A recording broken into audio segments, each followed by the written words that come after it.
And thank you for being here at the McGinty Room of the Foxboro Public Safety Building. We're very pleased to have the Lieutenant Governor Karyn Polito here this morning for the Community Compact signing between the town of the Commonwealth and the town of Foxboro and the town of Easton. And we want to welcome our colleagues from the town of Easton here this morning. I just have a list of those folks that are here today. I want to welcome personally Representative Sean O'Connell is here from the Easton community. Jay Barrows, Representative Jay Barrows from Foxboro. Senator Jim Timothy, who represents the town of Foxboro as well. And Easton too, Jim? Or? No. Okay, just Foxboro, okay. And then from the Easton town, we have Dave Colton, town manager. Dottie Fulgenetti, who's the chair of the Board of Selectmen. I'm sorry? Vice Chair. Vice Chair, so there you go, thank you. And then Dan Smith is a member of the board, and Andrew Keogh, who is the superintendent of schools. So welcome. From Foxboro, we have Ginny Capola, who is a member of our Board of Selectmen. And we have Mary Beth Bernard, who is our assistant town manager. Roger Hatfield is our fire chief, is here. Aaron Heyer is our IT director. And Marsha Armando, who is our executive assistant to the town manager's office. So we're very pleased to be part of the Community Compact program. It's a new initiative that the Baker administration has come out with for cities and towns in the Commonwealth that has allowed them to collaborate with their colleagues around the state on various issues that are important to the operations and the best practices that go on throughout the Commonwealth. And to formalize that process, the Baker administration has put this program in place called the Community Compact Program that has been designed to get all the experts around the state together and to collaborate and develop unified solutions for cities and towns in the Commonwealth. So we're very, very pleased to be part of that program. And so without further ado, I would like to bring to the podium a very good friend of mine personally. I've known Karyn Polito for a long, long time as a member of the town of Shrewsbury, where I grew up. So it's my pleasure to bring her to the podium this time as Lieutenant Governor of the Commonwealth. Karyn Polito. Thank you.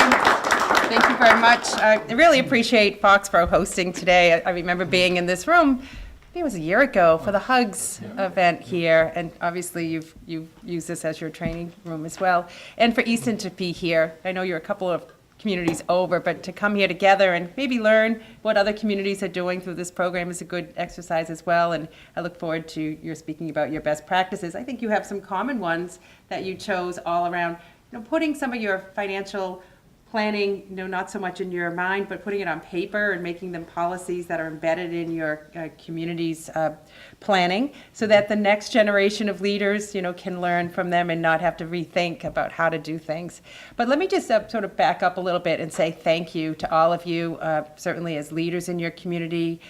Ginny, it's great to be here. I served in the House of Representatives with her husband, Mike, and it's great that you're here serving your community as well. And then, of course, my colleagues in the legislature, the Senator Timothy, Representative Barrows, Representative O'Connell, all understand this partnership is really important. And I love that you have your daughter here today. You get extra points for coming to work with Mom during school vacation. My kids aren't exactly doing that with me this week. So just thank you very much. So a couple things I want to just highlight first. We know, both having served as selectmen, how important it is, the work that you do on a local level. So I can't say thank you enough when I come to visit the cities and towns. And I say to Charlie all the time, I have the very best job in state government because I get to travel around the state and show up at the public buildings and really get a sense, just talking with you one-on-one. We had a really good exchange of things that you're working on. Good luck at your town meeting coming up for your new town hall that you hope to build. And I really get a sense of the leadership, the ideas, the energy, and concerns that you have on the local level by just showing up. There's no substitute for physically being in the places where the decisions are being made. So I love it, and I really love that, when we came into office, we had to kind of figure out how to fulfill our campaign promise. It was all around, let's make Massachusetts great from one end of the state to the other. That means the Berkshires to the Cape Cod and all 351 cities and towns in between. And we learned in our campaign, the bigger cities, the gateway cities, we're doing pretty well. There was a lot of attention and focus on gateway cities, but what about some of the more suburban communities, the rural communities, and even the smaller cities that aren't our gateway? Everyone needs an opportunity to have a good partner with the state. So we actually called a bunch of the municipal types in and said, come in and advise us about how to put a program together. And we really appreciate Billy's advice and feedback on that, being a seasoned veteran in this field. Obviously, good roots in Shrewsbury too, our respective hometown. But really understood from you that first of all, this cannot be a mandate. You have plenty of those, too many already. It has to be a voluntary program. It really has to be a choice for the community to want to participate in a program, because there's a lot of things that you're working on. And second of all, it has to be funded. It just cannot be, something that's out there and maybe you do it, maybe you don't. You have to have funding associated with it. And that's why I want to thank the legislators for agreeing to fund this program last year as a new program and putting nearly $3 million into it in a line item funding through the budget. So there's funding. And then we said, well, what are some of the things that the cities and towns want to work on? So we got these ideas from you about financial planning and capital planning and just financial planning, just a lot of different things. So it was a whole menu of options. And what's good about this from your point of view is you can gather your team together, who's making the decisions locally, and come into your war room and say, okay, where is Easton right now? Where is Foxboro now? But more importantly, where do we want to go? What are some of those things that have been on the back burner that we just can't get to and we can put on the front burner, get some funding for, and get them done? So that's really what this program allows you to do. And then we also heard that, a lot of times the state comes in when a community is in trouble. And they get bailed out. Sometimes for doing things that perhaps could have been prevented through better practices. So why don't we kind of reward and incentivize good behavior? So that's why we attach the bonus points to this program, so that by becoming a member of a best practices program, you get extra points on your statewide grant applications like MassWorks, the Parks Grant, Complete Streets, and you get rewarded for being interested and doing things better in your community. So that's the essence of the compact. It's really taken off. We have over 215 applications out of the 351 cities and towns. That's pretty good success in less than a year. Hundreds of best practices. And so you represent 148 and 149 signings as of today. So that's a really great thing. And we head to Rochester. They get the really lucky number, 150 in Rochester this afternoon. So that just gives you the sort of the size and the scope of the program. But in addition to this kind of partnership, funding's important, and these legislators right here fully get that. And certainly making sure Chapter 90 funds are available to you. We released the $100 million on the first day. We put another $220 million in last year, just released our request for another $200 million for Chapter 90. And we knew getting this out earlier in the season is important for construction and bidding, so you can do the work in the good weather months. Certainly increasing local aid at the same percentage of revenue growth at the state level. That should be the same percentage for your unrestricted aid. So we put that into our budget and added $72 million to Chapter 78. So the resources need to be there, and it shouldn't be a mystery every time this part of the season comes when you're planning, your finance committees and planning for town meeting. It shouldn't be a mystery about what resources will be available at the state level. This is bread and butter stuff. And the other part of it is the best practices, the resources, is how do you save money?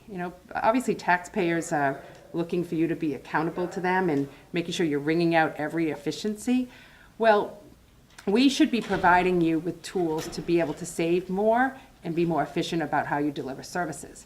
And we asked you that question last year, all of the cities and towns. We said, how can the state be a better partner to you?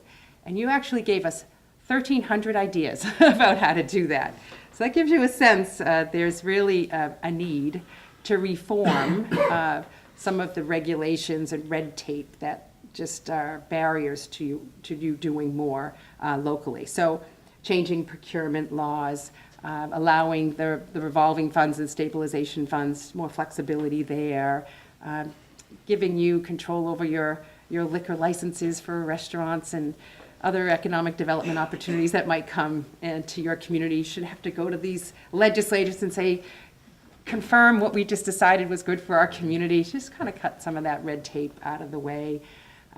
Certainly the electronic poll book was popular among town clerks. Just things like that that are really in the weeds, really detail focused. But when you put them all together, they add up to a whole lot in terms of how you do your work every day. So there's just a few things that we're focused on the municipal end, and just being here today allows you an opportunity to sort of mark a milestone with us as your partner, that you're doing good things, success is never final, there's always more to do, and that you're not going down the road alone, that we're all in it together. So continued success to you. Thank you to our legislators, and I invite them to come and speak if you have a few words you'd like to offer on behalf of your community. And after that, we will sign our compacts and, call it a day. Thank you very much.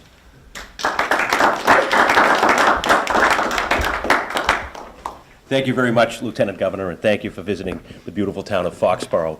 I think the Baker-Polito Administration have been wonderful partners in government, and that's so important, regardless of what your party is. When you're on the job, it's a 9-to-5 job, and well, a little bit more than that. But you work, you do the people's business. Politics there's plenty of time for that. But I think as I watched them in their campaign be everywhere, I think they had a vision for what they wanted to produce. And I think they had the background, too, in state government, in local government. The governor now was a selectman in Swampscott. Yes. So really understood the challenges of some towns that I think up on Beacon Hill, when they take a look at a Dover, a Medfield, a Foxborough, Walpole, Swampscott, Shrewsbury, that they think, everything's all set there. But it's not necessarily the case, and our constituents deserve a conversation with government, and I think the Baker and Polito administration has certainly done that. They articulated a vision, and I think that they're executing that vision. I thank you very much for being down here. I've been a big fan of the way you've operated. You're a good friend, and you're doing a fantastic job, and I know my town of Walpole and the town of Foxborough appreciates it very, very much. Thank you very much, Lieutenant Governor.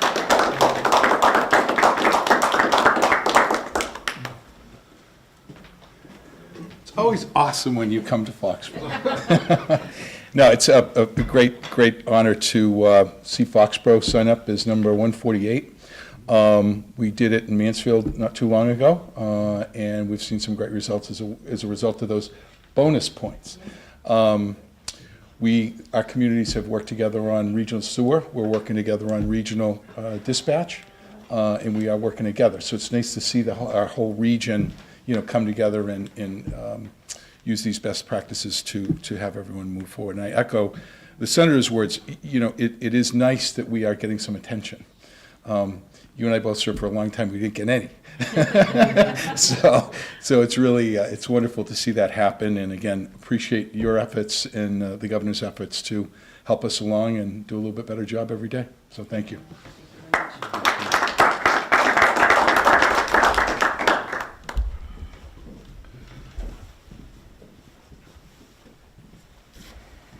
Thank you, and thanks for the opportunity just to say a few words. I represent Precinct 6 in Easton, and it's been wonderful working with Easton. The people that represent that community really care about their jobs, they care about their community, about being efficient and effective, and so I'm so pleased that they are part of the Community Compact program. The Governor and Karyn Polito have just been awesome for all of our cities and towns. And the support they're getting from everyone that is in municipal government is really overwhelming.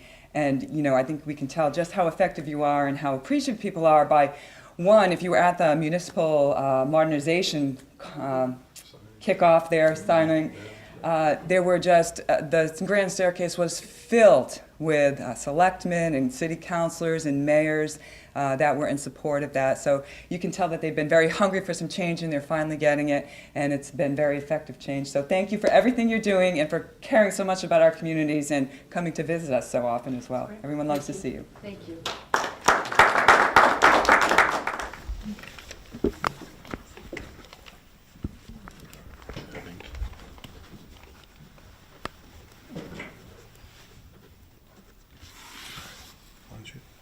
This is a red man up Jim, so you want to just sign underneath?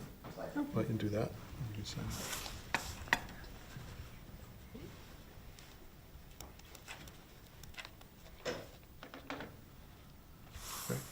Excellent. Congratulations. All right.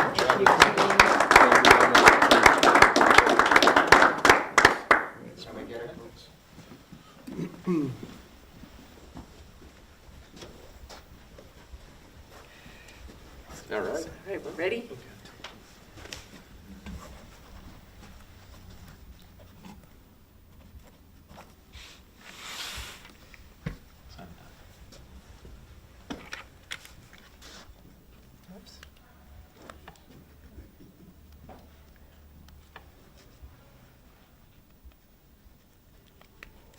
Thanks, Dottie. Thank you.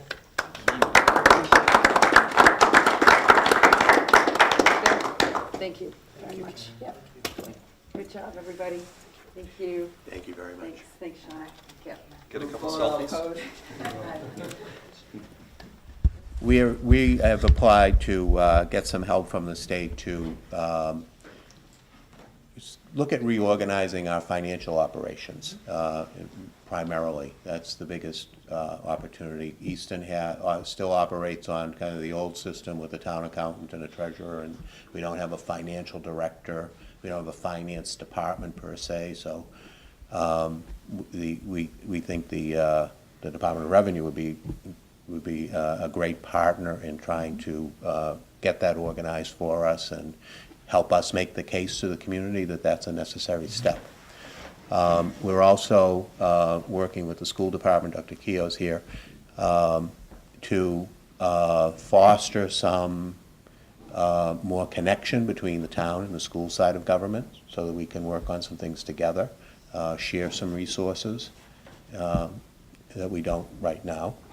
And we've applied for some funding for a little public safety effort as well, in terms of improving safety for pedestrians and bicyclists and others who use the roads.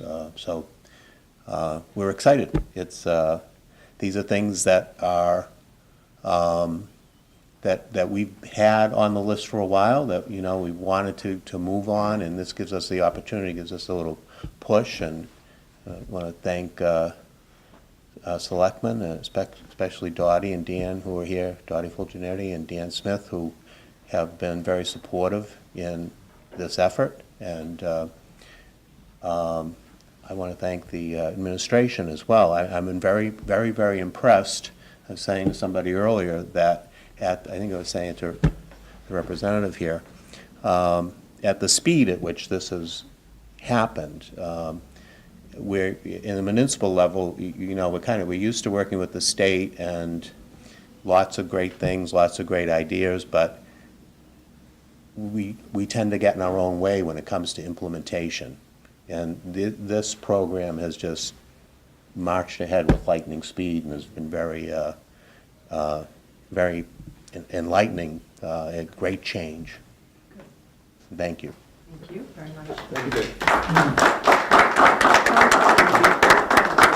Sean Cronin. Yeah. DLI. Yeah, oh yeah, Thank you, Dave.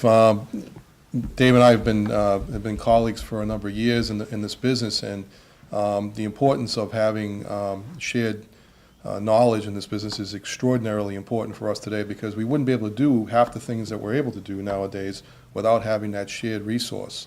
So a lot of the seasoned towns can't afford to do things on their own, so we have to reach out to some of the expertise that's around us. And so we're fortunate that in this particular area, we've got a wealth of great folks involved in government that really help us get our job done well.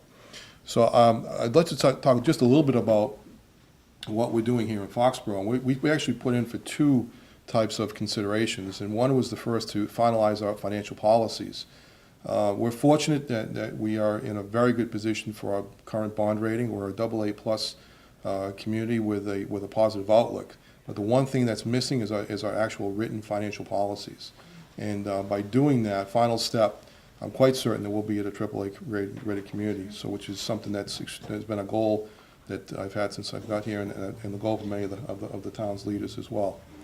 So that's getting finalized, and we're in that process now, and we hope to be able to finish that up this year.